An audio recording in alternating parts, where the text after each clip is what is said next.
Hey guys, Jexi here. Welcome back to another video. So in today's video, I'm going to be responding to a question that I got. And the question had to do with how you go about getting a sponsor in an NA program, especially if you're coming from a rehab.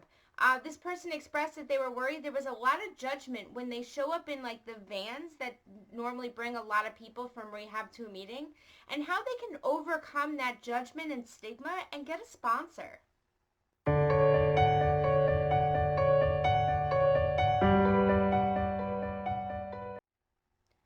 So, before I answer the question, I do want to share my own experience on what it was like to show up to a meeting and be classified in that like rehab type group, right? So, the rehab that I went to was actually in a hospital. It was a whole separate wing of a major hospital. And the deal that the hospital had with 12-step programs was that they would allow the programs to have their meetings in their cafeteria rent free, so that the people from the rehab had open access to NA and AA meetings without having to leave the premises. So it worked out for both groups. So I had experience with both AA and NA. I didn't really realize they were completely separate at first. They are.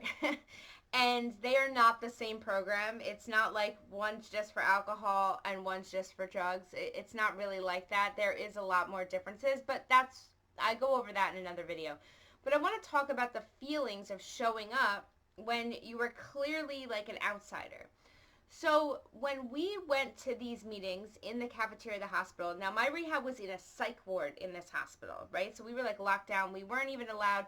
They changed it since then. Now it's more open where they allow it's separate from the psych ward, and so there's more freedom. But when I first went there, we were in the psych ward, so we weren't allowed to wander outside the ward. So the only time we were allowed to leave was when we went to these meetings in the cafeteria. We were allowed to buy soda at the cafeteria, which we weren't allowed to have in the ward. We were allowed to buy snacks or something in the cafeteria, which we weren't allowed to have on the ward. So going to the meetings was exciting for like a gazillion different reasons, right? But because we were patients, we all had hospital bracelets on. And I remember very vividly that the people who had been to the meetings for quite some time used to call us wristbands. And they would talk about people, and they would talk about us as a group, and they'd be like, because like with the wristbands, and I remember thinking like how like we got upset. It was very hurtful to be called wristbands. We really felt like they were putting us down, like they were making fun of us, like they were treating us as less than. And there were a couple times we said something. But I can tell you right now, there was no way that I would have went up to any of those people and asked them to sponsor me. I felt way too judged and put down to ask any of those people to be my sponsor. And so when people ask me now, when they talk about that same feeling that they get when they show up in like druggie buggies, right? Like the big white vans that rehabs use to bring lots of people to a meeting, that they feel that same type of judgment. So I just want you to know, like, I've been there and I know the feeling. So now that I'm on the other side, I'm going to share a little experience that I have with you on that. One, regardless of, I don't know about the intentions of the people who called us wristbands, right? But I can share my experience now. And I can tell you that there's this sense of love in a different way. So like when we talk about like the rehab kids, or the guys coming in from different programs, you're the newcomer, right? If that's where you are, if you're showing up in one of these vans in from a program or something, you're the newcomer. You are the most important person at any meeting, because we're all taught that we can only keep what we have by giving it away.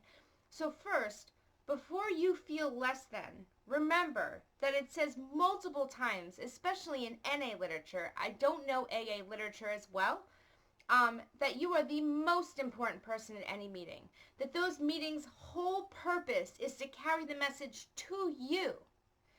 So don't feel less than.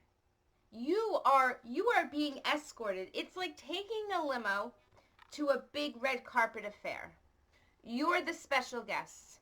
You're the one that everybody's there to see, and you're the one that everybody's there to help. Okay? So regardless of what anybody may say, that's what the program tells us, right? The program says that if you're coming in and you're new and you're struggling and you're trying to get clean, then you are the most important person there.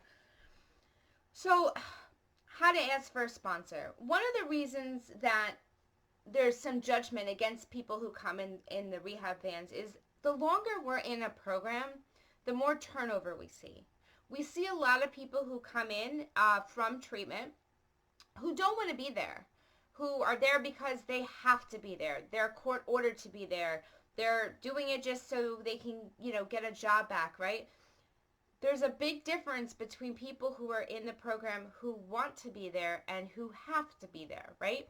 And NA and other 12-step programs are programs for people who want to get clean, not who have to get clean. So it's hard sometimes, and first of all, it's not our job to judge anybody else's motivation, right? It's not my job to determine whether you actually want to get clean or whether you feel like you have to get clean, right? That's not anybody else's job. That's on you, right? That's on the individual. I need to determine those things for myself. So what happens is we see a lot of people who come in and they stay for a little while and then they leave. And they come in and they leave. And we never see them again, right? But the people who come in from those programs and they really, really want to stay clean, and they reach out and they talk to people after the meeting. Because another thing is, a lot of times when groups show up in the vans, they have to leave right away. The best thing that can happen for any rehab program is to let the people come a few minutes early and stay like 10 minutes after the meeting. Because that's really when the best interactions happen. And I've noticed in a lot of meetings that those who come in the vans tend to have to leave exactly when it ends. And it does cause people to miss out on the interactions that will make them feel more included, right? If you're only there for just the meeting and you never get an opportunity to talk with people before or after, you're missing out on the fellowship part of any 12-step program. I know that's not something that you can change, right? That's the program, the rehab or the treatment center's job to change, right? And look, they may never. So I know that puts you at a disadvantage. But what I can say is this. By going up to any person, right? How do you pick a sponsor? You pick somebody who's sharing a message of hope that you can relate to. Maybe they have something you want. Maybe you look at their life and you're like, that's what I want. I want that calm and serenity. I love that job. Whatever. Pick somebody that you feel that you can open up to, right? And the first person you pick may not be your sponsor for life. That's okay. It's okay to ask somebody and then realize later that maybe they're not the best choice for you. You can ask somebody else, right? A sponsorship relationship's a two-way street. But the most important thing, in my opinion, and this is just my opinion, not in any rule book or anything, is that you find somebody that you feel like you can actually talk to. Can you pick up the phone and call that person? Are they answering, right? Or can you share? It's hard for us to share those feelings and the hurt that we cause and the things we may have done. To say that stuff out loud to somebody is hard. So you want to pick someone that maybe in the future you can imagine yourself talking to like that, right? It doesn't have to be somebody you feel like you can open up to right now, right? That takes trust, that takes time. But I think if you pick somebody, and frankly, if you're unsure, ask somebody in the room. Raise your hand at a meeting and say, I'm looking for a sponsor. I'm not sure who would be best for me. Anybody who has some suggestions, please come up to me after the meeting. I need some help. People will help you, right? But don't expect a sponsor to come up to you and say, I'm going to sponsor you.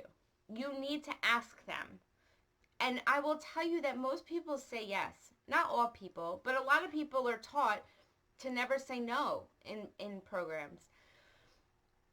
The fact that you come in in a van, right, is not going to impact whether somebody agrees to sponsor you or not. What's going to impact that decision is if you ask them. I know for myself, I see a lot of people come in vans for rehabs and stuff, and some come, some go. But those people that come up and say, I want a service position. I want to make this my home group. Will you sponsor me? Those are people that I'm automatically going to give more of myself to, because they're showing that they want it. Right? Yes, you have a service position. What do you want to do? I mean, my home group is all people from rehabs, right? All the people, almost every single person, except for a couple of us who have a little time, in my home group who hold service positions, all show up in vans. We do that for a reason. Or they walk, right? But it's the same thing. Because we want them, the more included they are, the more that they feel a part of, the more the program works. So it's a matter about getting yourself to be a part of. So even if you're not ready to ask somebody to be a sponsor, do you have a home group? Do you have a service position? Have you hugged people at the meeting? It's small steps, right? But don't let the fact that you think that there's judgment of you showing up in a van distract you from working a program that you need to work for yourself, right? Don't let that, you are going to face stigma and you are going to face judgment because you're an addict probably for the rest of your life. Turn that into something positive. Use that as a way to grow. Don't let that get you down, because I can tell you, in November I'll have 7 years clean, and I still face judgment sometimes. And I would encourage you to sit next to somebody that's not in your program. Sit next to somebody you see at the meeting all of the time. Go up to somebody at the beginning of the meeting and introduce yourself and give them a hug. Say, I'm trying to get more involved in this. When people see that you're striving to be more involved, they'll pull you in. So anyway, I hope that video helped answer your question. I know it was a little all over the place, but please, if you have any questions or there's some problem you're facing that you would like my perspective on, just let me know. You can leave a comment, you can tweet me, you can message me on Instagram. It's According to Jexi all over on all platforms. Yeah, so like this video if it was helpful. Comment, let me know, were you ever judged for being in treatment, or did you ever look at people coming in on like the druggie buggies in a specific way? Has your feelings changed? Tell me. I love hearing your thoughts. So again, I hope you guys have a really, really great weekends coming up. I know it's a little late in the week for me to post, but I wanted to get this out there. I love you guys so, so much, and I'll see you next video. Bye, guys.